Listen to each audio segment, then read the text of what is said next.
Good morning, everyone. I want to welcome you to our winter technical briefs. This is our second session here today.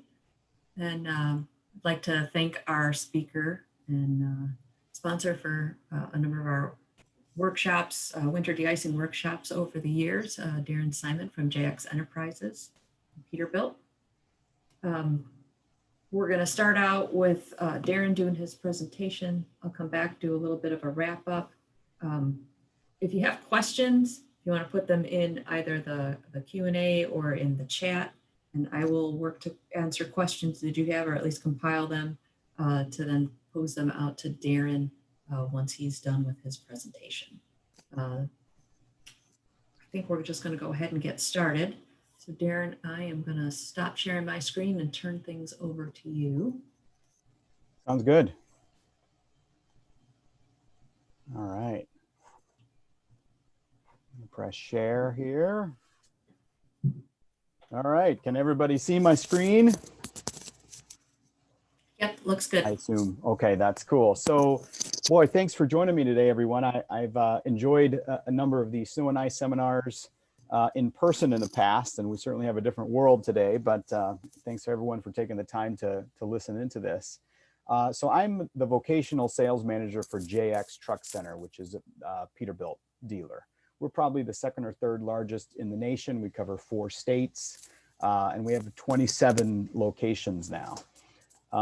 So today, at a little bit of request and something I'd like to share with you all was a few items related to license, titling, and cooperative purchasing, such as Sourcewell. So one, just to cover the license and title piece, which is a question I get from time to time, is what does a municipality need to go through in order to license and title a new or used piece of equipment? And I should mention before I start here, is I use the term municipal here to cover any government entity, whether it be a water reclamation district or a township or any other unit of government that would be exempt from FET and operate basically as a government entity. So if you were to buy a new vehicle from any dealer, you would typically get that truck delivered with a temporary registration permit. Some things that are a little different for municipalities is that this permit is okay to haul on.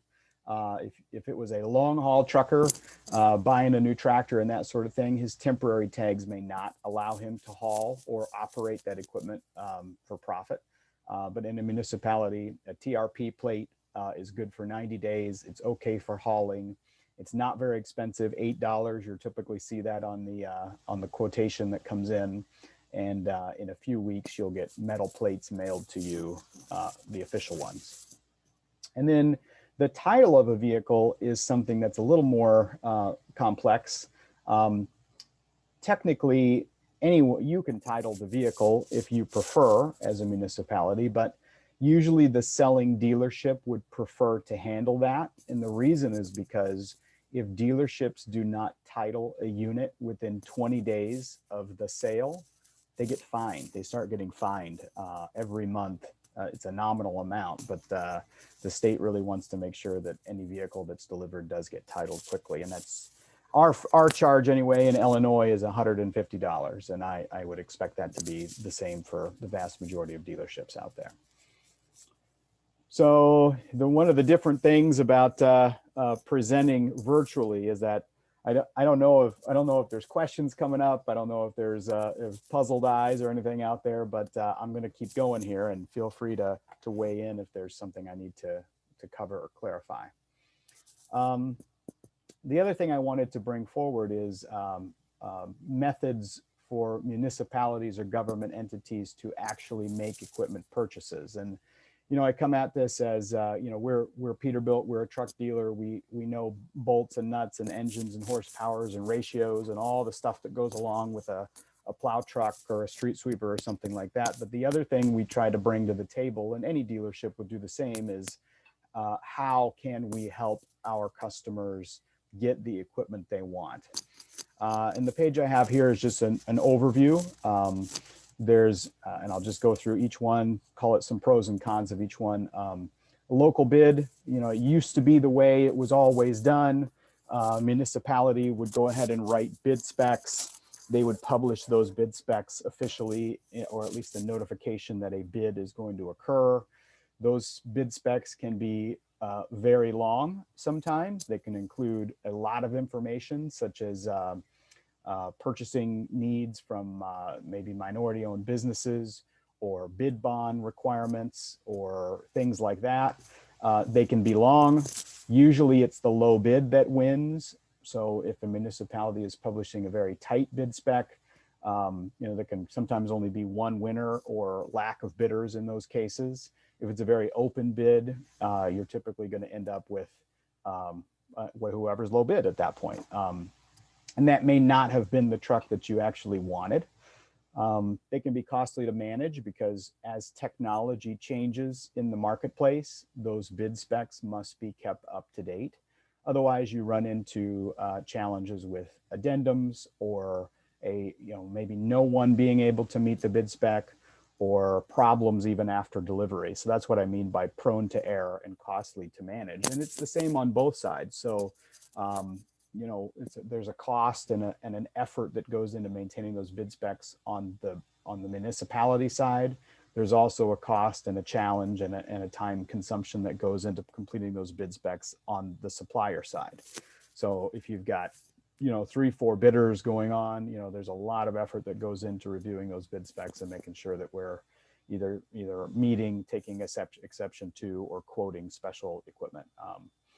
So the second method is actually, I'm going to go over here and talk about the sole sourcing method. We don't see this very often anymore in Illinois. On occasion, we'll see them maybe at some townships and whatnot in the middle of the state. Those are cases where there is no bid. They're just negotiating a price with their preferred supplier, and that is the sale. It'll go through on a city council agenda, that sort of thing, the same as anything else, but there can be, some transparency issues that go on there if there's a sole source purchase made without any real public notice, so to speak. So then the third method, and the method I'm kind of here to speak on today, is Sourcewell, or I should broaden that term and call it a contract purchase. So one common method of going about that is to purchase off like the state contract, or HGAC, or the GSA, or a number of other contracts that are set up between the OEMs and these contract agencies. The advantages with those is that they're easy to use. You don't have to maintain bid specs on your own.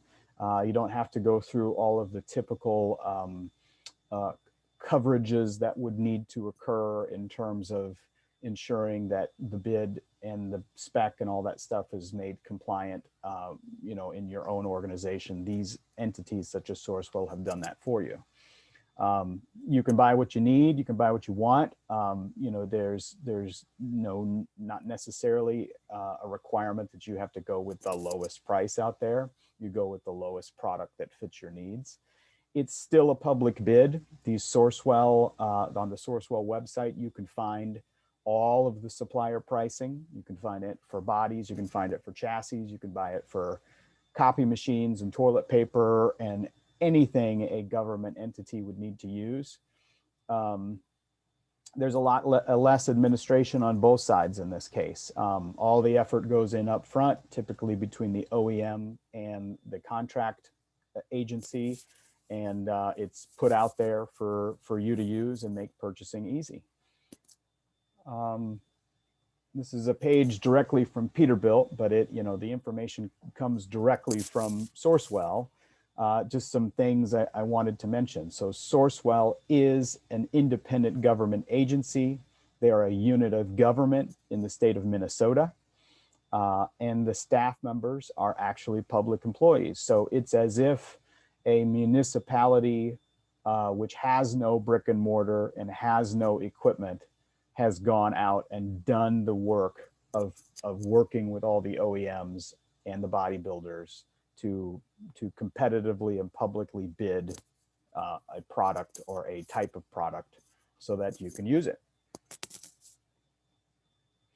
So here's an example of what you would see in this case for Peterbilt, but this information is available for anything. If you go to the Sourcewell website and you sort through the vendors, you will find whatever their agreed to contract pricing is for the products they offer. In the case of Peterbilt, you see every truck product across the top. You see examples of what their MSRP would be, or their list price. And then the real kicker here, the real agreed to contract discount here, oh my bad, is the Sourcewell discount percentage. So in this case, Peterbilt has agreed to a percentage discount. There are other suppliers that have agreed to maybe a certain dollar amount. There's other ways that we go about this. So in the case of trucks, and our competitors are this way too, it's typically by model. We say, okay, a Peterbilt 348, 32.54% off the list price, and then that computes out what your Sourcewell contract price would be for that product, regardless of option content. There are others. My background is with Elgin Vactor, for example. They're a little bit more, I think they're a little more granular about what options, features, and models are offered.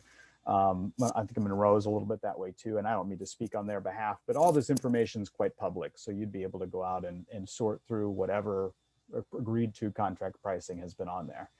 A lot of small print down here, but basically what it says is the price, the discount you're seeing is on the cab and chassis, the PDI, the freight, and any profit that the dealer's putting on there.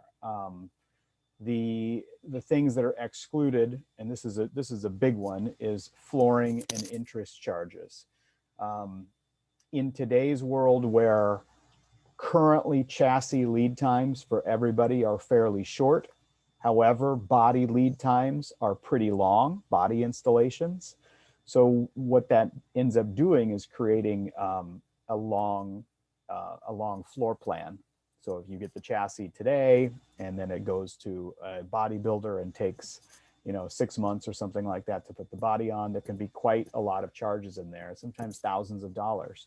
So one way to get around that, just wanted to mention to everybody that if your organization will allow it, you can pay for a component, say the chassis component, right when it arrives, and then you can pay a second time then, or on the second check, for the body once it's installed. And what that ends up doing is saving your organization all of the flooring and interest charges that would be incurred during the time we're waiting for the body to be put on. And the good news with that, and I'm getting a little bit off track here, but the good news with that is we are able to hold off on starting the warranty on the chassis until the body is completed.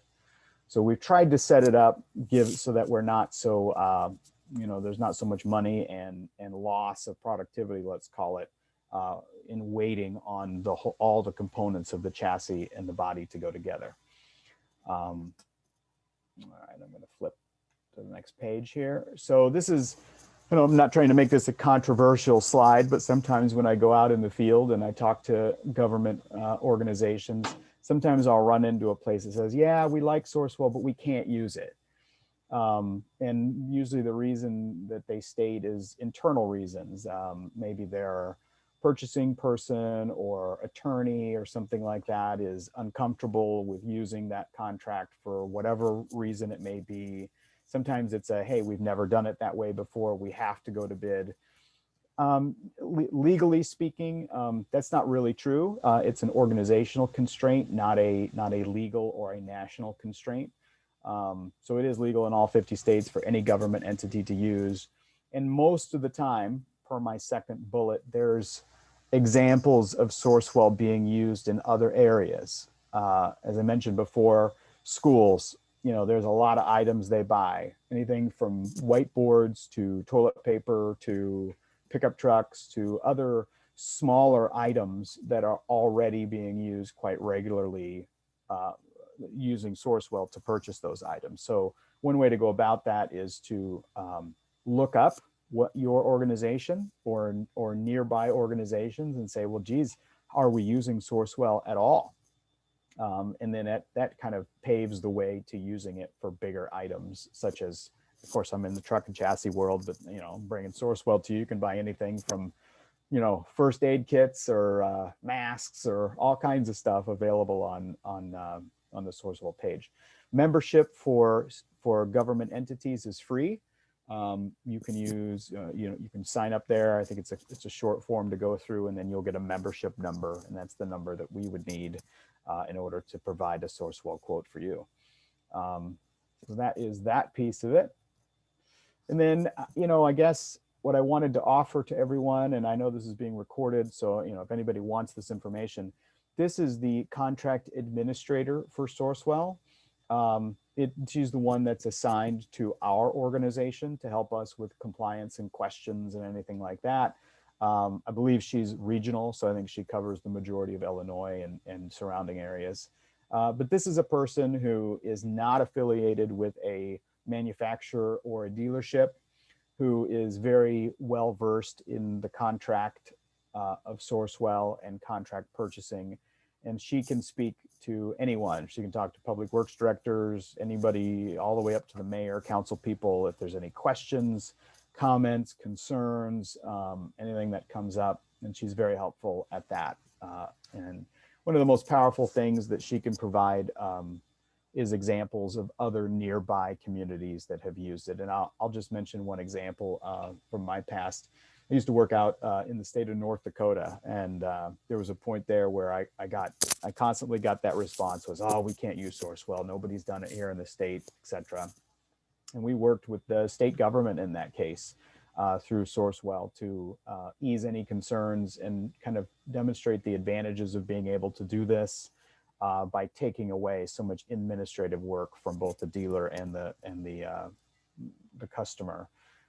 And once one big city did it, everybody started doing it because it was so easy compared to the traditional way.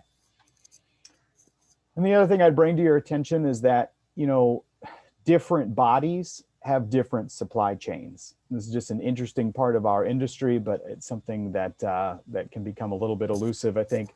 So like with snowplow equipment, usually the chassis dealer is the primary.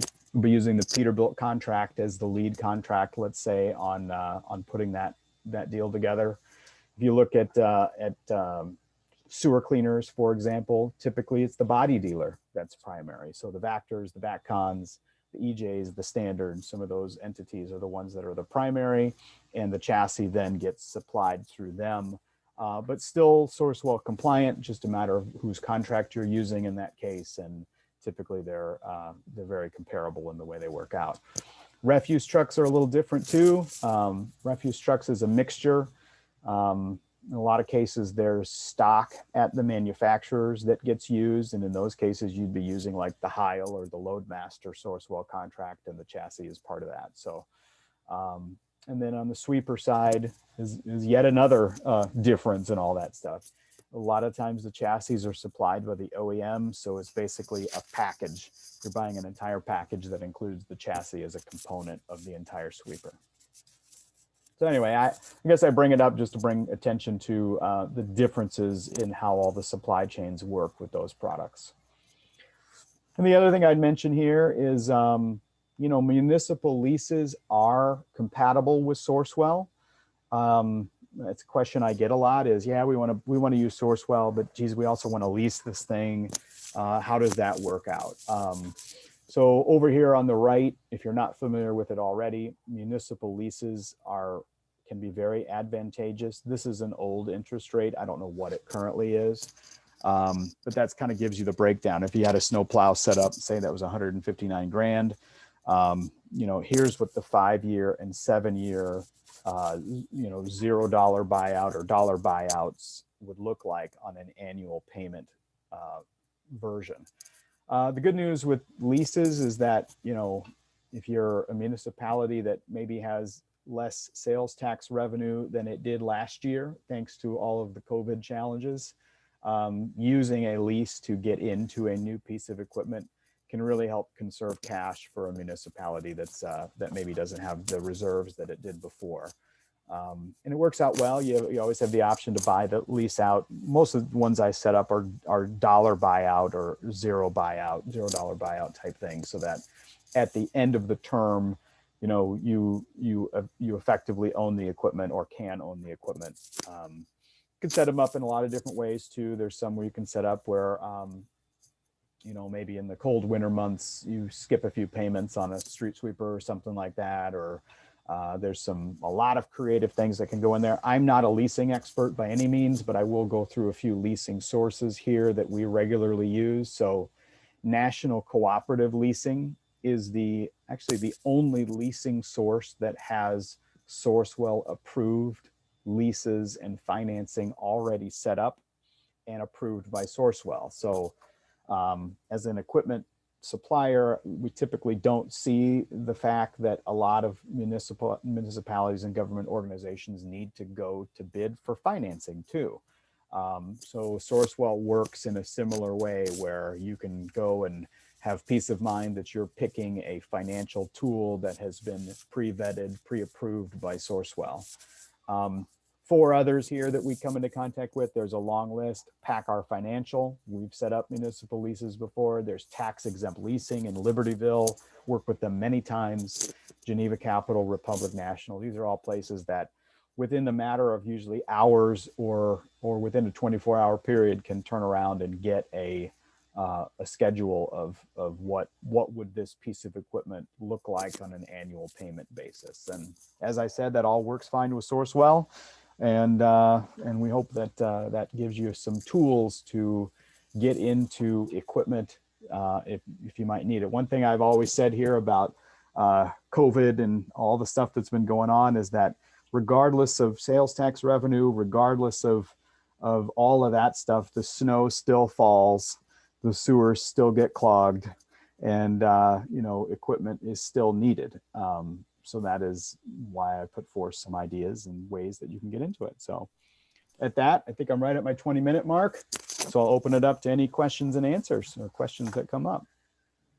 Yeah, so does anybody, if you have questions, like I said, you can drop them into the Q&A box or into the chat and we can get those. Or I can also turn your mic on if you'd like to just interact and ask questions. I think this has been really interesting because most of our workshops are obviously generally geared towards the actual how to get the snow off of the road part of things, the best management practices, but getting equipment in hand and being able to work with communities to upgrade their equipment, upgrade to new best management practices has been real key. And I know particularly the DuPage River Salt Creek work group and working with the tollway has put together a really nice grant program for another number of communities that Stephen has worked with to do just that, to be able to upgrade equipment and implement new best management practices. That's wonderful. I mean, I always say that, we always put police cruisers and fire engines as some of the most valuable and important community safety related items that exist. However, if the roads aren't cleared of snow, those trucks can't get to where they need to go. So the snow and ice programs, I think, are always, we talk about first responders, not to take away from those that are risking their lives every day out there, but man, plowing snow is pretty important because without that, nothing else happens. Yeah. All right. Well, Darren, I guess you did a pretty good job because we don't have any particular questions. And I know this is definitely a different topic than what we normally present, but I think this was really helpful and definitely my understanding on these things. And as we work with communities and other organizations to look at how they are able to upgrade their equipment. And I think also the comments about leasing, as I'm sure everybody is in the same boat as far as having difficulties, this year and probably for the next coming years to figure out how to pull the budgets together to make sure that equipment can be kept in shape and up to date. Of course. Thank you Well, I'm very happy to much. answer any questions even after the fact. I mean, that's what I do. So, you know, I don't know if my contact information can be made available to the group here or anything like that, but happy to help if anything comes up. Yeah, absolutely. We will include your contact information when we post the video to our website, so that people can contact you. And if I get any questions, if anybody has questions, they can send them directly to me as well, and I can get those back to Darren.